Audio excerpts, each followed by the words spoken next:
Welcome to the deep dive. Today, we're plunging into a concept, a metaphor really, that is just so powerful.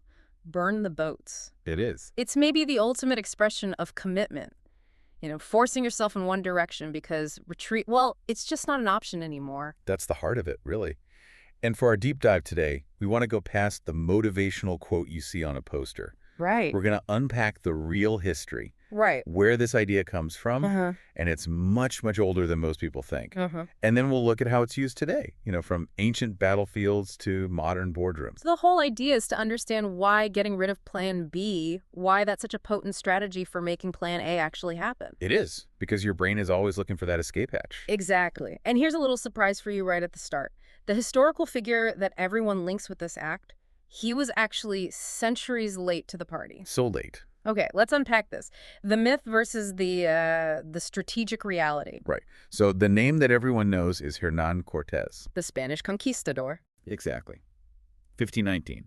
He lands his expedition on the shores of Mexico.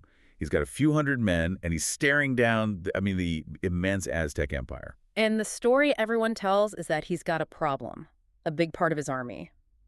They're still loyal to a rival governor back in Cuba. They are. And they're looking for any excuse to just pack it in and sail home. So he's facing a potential mutiny. So the legend says he just lines up 10 of his 11 ships and lights a match. Puts them to the torch. Makes return impossible. He forces his men forward by destroying the only way back. It's an incredible story, just pure theatrical ruthlessness. But the real history, the nuance, that's where it gets really interesting. It is, because a more accurate reading of the records, it shows he didn't just have this giant bonfire. That would be a huge waste of resources. Okay, so what did he do? What he actually did was scuttle them.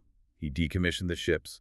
He had his men strip out all the vital parts first, the anchors, the rigging, sails, tackle. All the important stuff. All the iron fittings, everything. He wasn't burning the boats so much as he was disassembling them. That's a huge difference. It's a massive difference, because the goal was still to stop the mutiny, to force that commitment. Right. But, and this is crucial, he had a master shipbuilder with him. Ah. And they saved every single piece of usable wood and metal.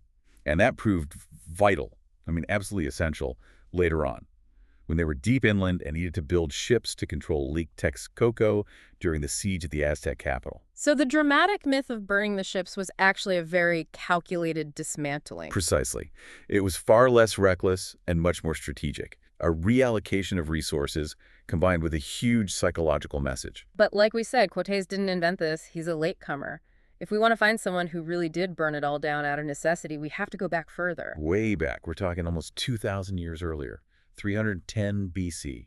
A Greek commander, Agathocles of Syracuse. And he was up against Carthage, right, the other major power in the Mediterranean. He was. And he was in a really desperate spot. His home city, Syracuse, was under siege by Carthage. He'd just lost a major battle. So instead of just waiting to be starved out, he does something completely unexpected. A stunningly high-risk move. He decides to invade the Carthaginian homeland in North Africa. He barely escapes the naval blockade with 60 ships, 60 triremes. And a trireme back then, that was like an aircraft carrier, the most expensive, advanced piece of military tech you could have. Absolutely. Losing 60 of them would bankrupt a kingdom. So he gets his army to shore, knowing the Carthaginian navy is right behind him. And what's the first thing he does? He burns all of them, all 60 ships, just up in smoke. Wow. But for him, the logic was intensely practical. First, just like Cortés, it took away the option of retreat, total commitment.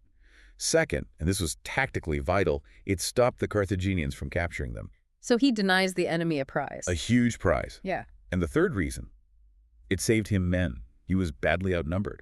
If he kept the ships, he'd have to leave a big chunk of his army behind to guard them. By burning them, every single soldier he had was available to fight. And it worked. It worked. His outnumbered army went on to win the next battle. It just shows the power of having your back against the wall. Okay, so that's necessity. But the actual philosophy behind this, the strategy itself, for that, we have to go even further back to ancient China. Absolutely.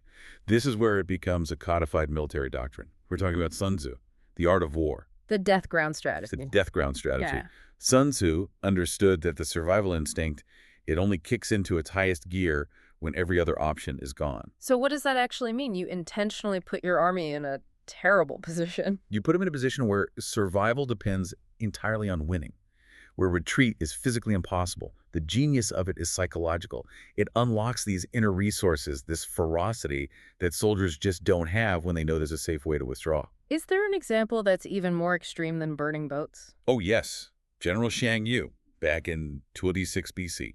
He crosses the Yellow River to fight a much bigger Qin army. And he does three things. First, he burns his boats. Second, he smashes all their cooking pots. He did what? Smash the cooking pot. Smash them to pieces. And third, he only gives his men 3 days worth of rations. It was a brutal ultimatum. He was saying, in 3 days, we're either eating the enemy's food because we've won, or we starve. There is no plan B. There's not even a plan A and a half. None.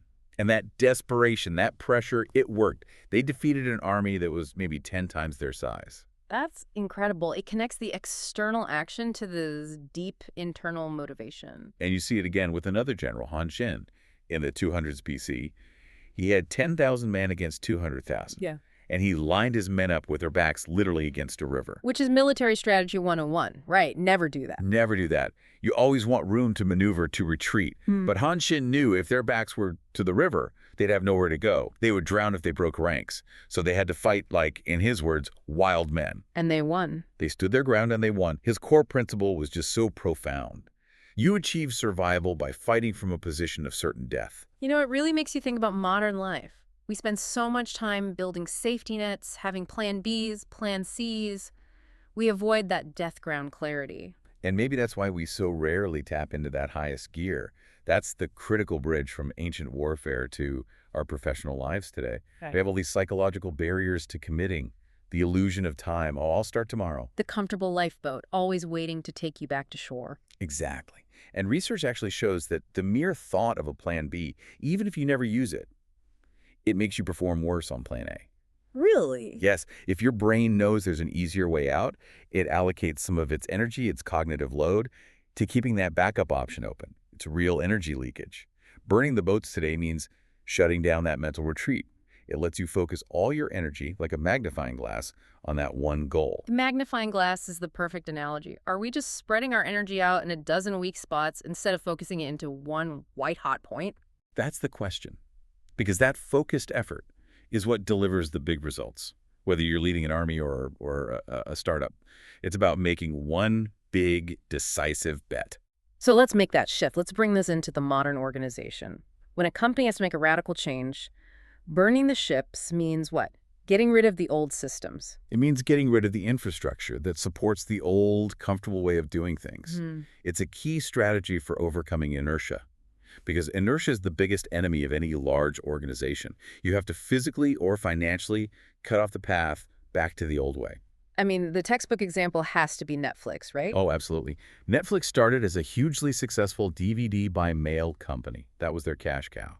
But Reed Hastings knew streaming was the future. But moving to streaming meant actively killing their main source of revenue. Cannibalizing it, exactly. And that took this intense multi-year commitment to phase out the DVD business. They were burning the very ships that were keeping them afloat financially. But by doing that, they forced every dollar, all their best talent, all their focus onto building the future. Adobe did something similar and just as painful with their software. Yes. For decades, you bought Photoshop once. It was a perpetual license. But they needed recurring revenue.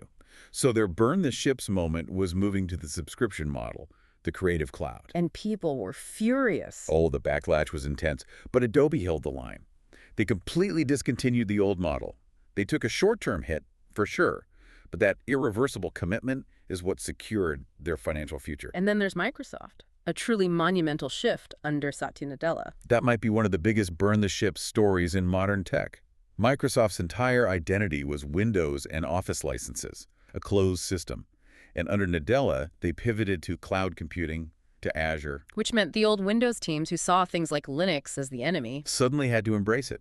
It wasn't just a new strategy, it was a total cultural teardown. They had to de-emphasize their most profitable products to invest billions in something unproven. That shift is why they're a dominant cloud player today. It's so clear that success often comes from these decisive acts. But what about the other side? The cautionary tales. Failure to burn the ships. And the classic example is Blockbuster. Of course. Blockbuster saw streaming coming. They even had a pilot program for it. But the executives were so focused on protecting the huge profits they were making from late fees and physical stores, That they killed? they killed the pilot. They chose to stick with the familiar model. They were unwilling to cannibalize their own business. They held onto the old ship, even as the storm was building. And, well, we all know how that ended. So for an organization that decides, okay, we're doing this, it can't just be an announcement from the CEO. What are the key steps? It has to be a disciplined playbook. First, a clear vision, and you have to communicate that the decision is absolutely irreversible, top down. Second, you eliminate the old systems, you set hard deadlines, you starve the old ways of funding and talent. And you have to manage the people, the ones who are naturally going to resist. That's the most crucial part. You empower change champions, the people who believe in the new way. You give them all the resources, all the training, all the executive attention. You make the old model so unviable financially and structurally that even the biggest skeptics have no choice but to adapt. So after all this, looking back from ancient China to today's tech giants, what does it all mean for us? I think the core insight is that we are hardwired to perform at our best when the choices are taken away. The strategy gives you this incredible clarity. It stops all that mental energy leakage that comes from second-guessing a decision you've already made. It's not about being reckless. It's about making one massive, singular bet instead of a dozen small, safe ones that just dilute your focus and drag things out. Exactly. And that raises a really important question for you, the listener. If history shows that success so often comes from this clarity, from eliminating retreat, what plan B are you holding on to right now? It could be a mental fallback, an old skill set you cling to, a comfortable but dead-end job. What is it that you're holding on to that is secretly draining the energy from your most important plan A? Think about what you need to make impossible today to achieve total clarity tomorrow.